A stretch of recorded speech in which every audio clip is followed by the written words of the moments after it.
Why is it that when Angel Reese dominates, the coverage feels different than when others do the same?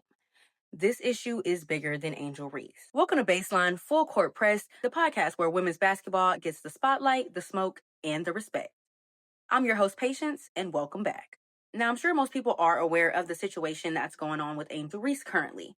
But if you're not, let me give you the rundown. She did an interview with the Chicago Tribune to express her frustrations with the Chicago Sky. I'm going to go ahead and quote her a few times. So if I look like I'm reading off of something, it's because I am. She quoted, I'm not settling for the same shit we did this year. She also quoted, we have to get great players, and that's a non-negotiable for her.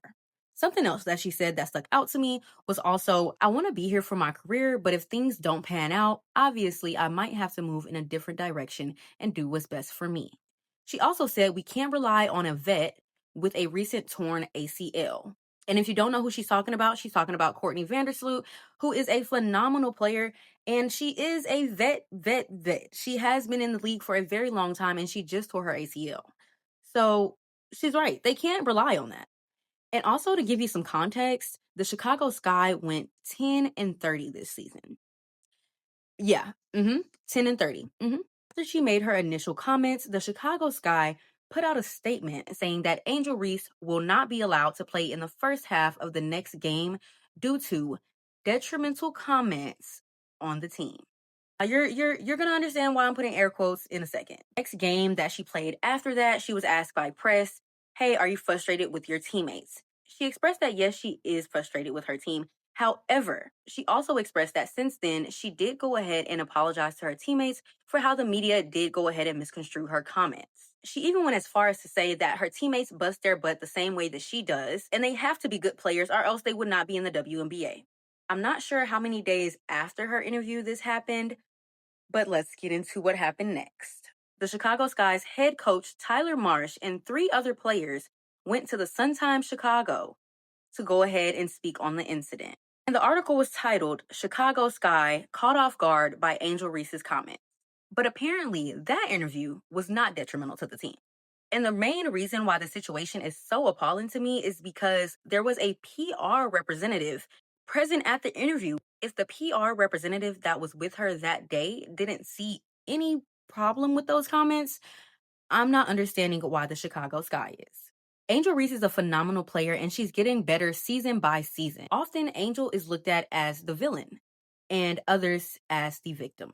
This is not just bias, this is a narrative choice. This is where media bias and narrative shaping come in. Angel's talent gets drowned out constantly by any controversy, even if it's controversy that she doesn't speak on. Whether that's Caitlin Clark versus Angel Reese versus everybody, even regarding Candace Parker's comments on Angel Reese being a C-tier player. That got way more attraction than anything that Angel has done on court.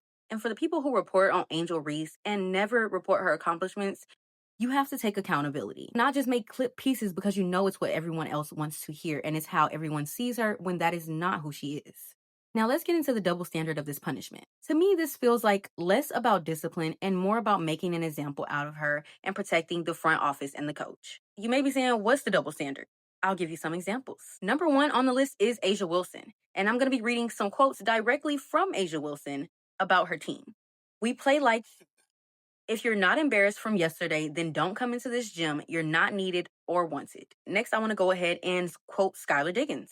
It's bullshit effort on our part as professionals. We need to come out here and play with a level about ourselves.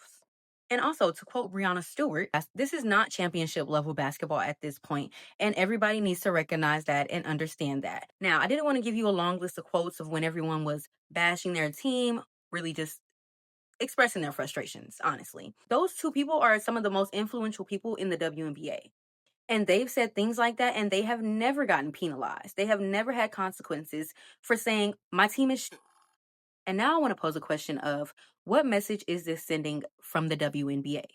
Rookie-wise, this is showing players that are rookies in the league that you can speak up if you're frustrated with your team, no matter how good you are. And what message is the Chicago Sky sending? Oh, well, we'll support you as long as you don't critique us in public. That's not how it works. She's a star player on the Chicago Sky who is not a great team at the moment. She has all purpose to go ahead and express how she's feeling about that. In my opinion, did she say anything wrong? No. Did she call anybody out and say that they're trash? No. What she said was the truth. She didn't call them pathetic. She didn't call them sorry players. She just said they need to step it up next year as a whole with the recruitment process and everything. Recruitment, mindset, all of that. It just needs a change. And is it so bad that she wants to be a part of a winning program? In the real world, when you don't perform at your job, you get fired. And in my opinion, 10 and 30 is not performing at the job, so there needs to be some changes. For a league that prides itself in giving the women a platform and a place to amplify their voices, this is just hypocritical. And honestly, it's detrimental to the WNBA's growth. Now I want to know what you think. Do you think the suspension was justified, or do you think this was merely a symptom of a bigger issue at hand? And don't forget to tune in next week. We are shining a light on underrated coaches in women's basketball. Thank you so much for tuning into Baseline Full Court Press. And don't forget to follow for new episodes every Thursday.